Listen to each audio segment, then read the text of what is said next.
Controversy तो कोई है ही नहीं। बहुत स्पष्ट है कि उत्तर प्रदेश की सरकार राजनीतिक कारणों से कुछ विषय में लोगों को गलतफहमियों में उलझाने की कोशिश कर रही थी, पर आज हमने बहुत स्पष्टीकरण कर दिया, सबके सामने दस्तावेज भी रख दिए। स्पष्ट बात तो ये है कि बिजली वहाँ पे अनइलेक्ट्रिफाइड विलेज के रूप में राज्य सरकार ने उसको निर्धारित किया। नवंबर 2013 में केंद्र सरकार को राज्य सरकार ने लिस्ट दी कि ये गांव में बिजली नहीं है। उसमें नगला पटेला भी था, हाथरस डिस्ट्रिक्ट का, जिसको आजकल महामाया नगर कहते हैं। और एक बड़ी हाई लेवल उच्च level committee, chief secretary level committee ने पूरा डीपीआर अप्रूव किया, जिसके बेसिस पे केंद्र सरकार की आरईसी ने पैसे सैंक्शन किए। सैंक्शन होने के बाद दिसंबर 2014 में हमें एक चिट्ठी आई डीवीवीएनएल से कि ये गांव अभी भी अनइलेक्ट्रिफाइड है। 1 अप्रैल 2015 को पुनः एक बार रिकनसाइल हुआ। 1529 गांव अनइलेक्ट्रिफाइड है, स्टेट ने इस गांव को इंक्लूड किया।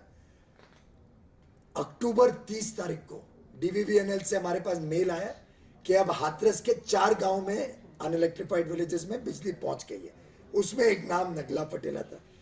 और नवंबर में चीफ इंजीनियर जो चेकिंग करते हैं, 24 नवंबर 2015 को टेस्टिंग ऑफ द इंफ्रास्ट्रक्चर, जिसको वेरीफाई करके एनर्जाइज करते हैं कि आज एनर्जाइज हो गया पूरा विलेज, ऐसा हमें सर्टिफिकेट भेजा गया राज्य सरकार के डीवीएनएल डिस्कॉम के 5 अधिकारियों के सिग्नेचर के साथ। अब केंद्र सरकार तो राज्य सरकार पे विश्वास करती है। संघीय ढांचे का मामला है जिसमें राज्य सरकार की बात पे मुझे कोई अधिकार नहीं है कि मैं उस पर कुछ सस्पेक्ट करूं कि गलत होगा। उसके आधार पे गर्व में इसको हमने विद्युतीकरण घोषित कर दिया। तो मैं समझता हूं बहुत स्पष्ट है, राज्य सरकार ने हमें लिख के दिया, पूरी प्रोसेस हुई, पैसा केंद्र सरकार ने दिया, मैंने निगरानी भी रखी, मॉनिटर भी किया कि काम हो। उन्होंने एनर्जाइजेशन का सर्टिफिकेट भेजने के बाद ही इसको इलेक्ट्रीफाइड घोषित किया गया। अब 2-3 विषय इसके बारे में कहे जा रहे हैं।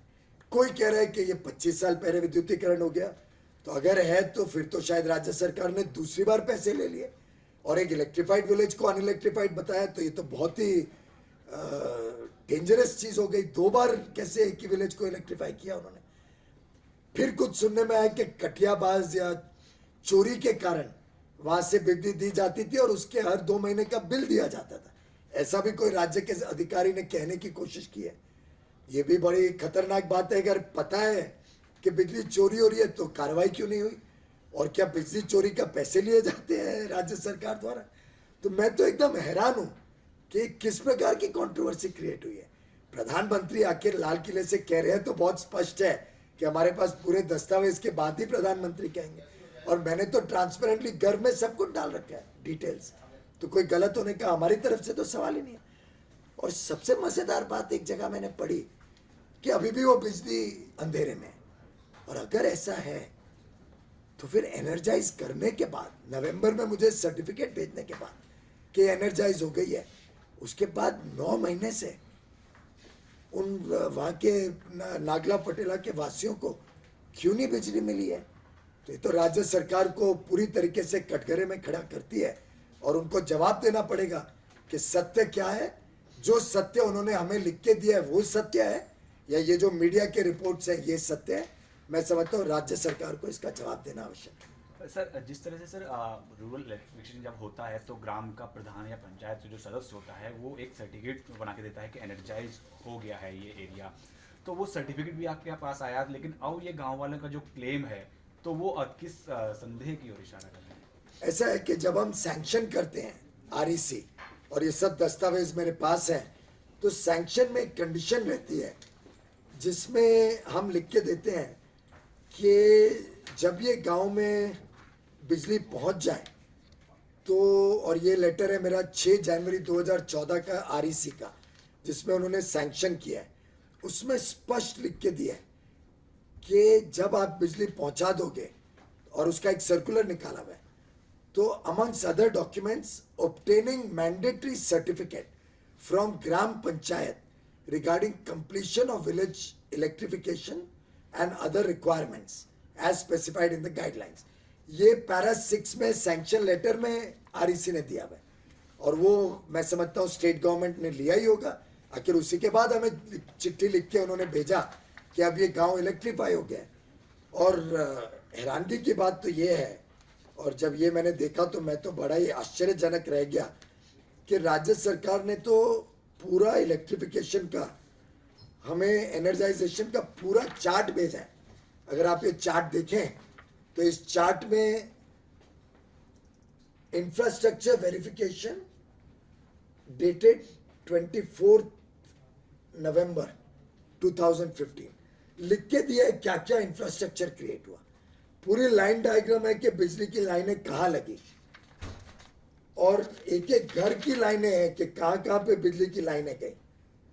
इतनी डिटेल में हम लेते हैं।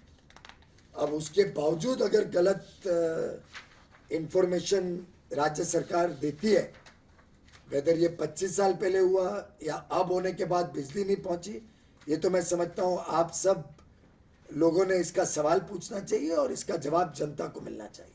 तो सर केंद्र सरकार की तरफ से कोई, आपकी तरफ से कोई नोटिस जारी किया गया है? मुझे बताया गया कि आज ही आरईसी ने न्यूज़पेपर रिपोर्ट्स में जब पढ़ा कि या तो कटियाबाज बिजली देते थे, कोई कार्रवाई नहीं हुई, या नवंबर के बाद आज तक लोगों को बिजली नहीं दी जा रही है, इस पे एक चिट्ठी पत्र लिखा है डीवीवीएनएल को जवाब देने के लिए कि भाई सत्य क्या है, नहीं तो इस पे एक्शन लिया जाएगा।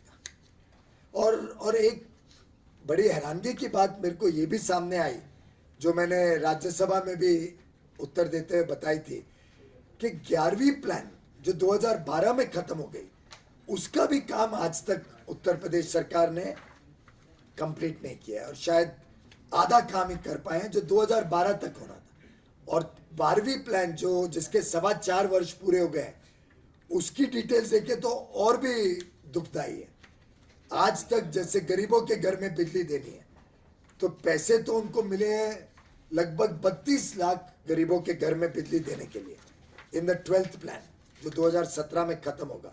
32,33,913 गरीबों को बिजली देने जानी थी। आज तक सिर्फ 1,23,567 लोगों को, ये फिगर 30 जून का है, 30 जुलाई का फिगर 2-3 हजार बढ़ा है। मात्र 4% बीपीएल घरों में बिजली दी, जबकि पैसा सैंक्शन है पूरे का। तो ये सब चीजों का जवाब अब राज्य सरकार को, जनता को देना होगा।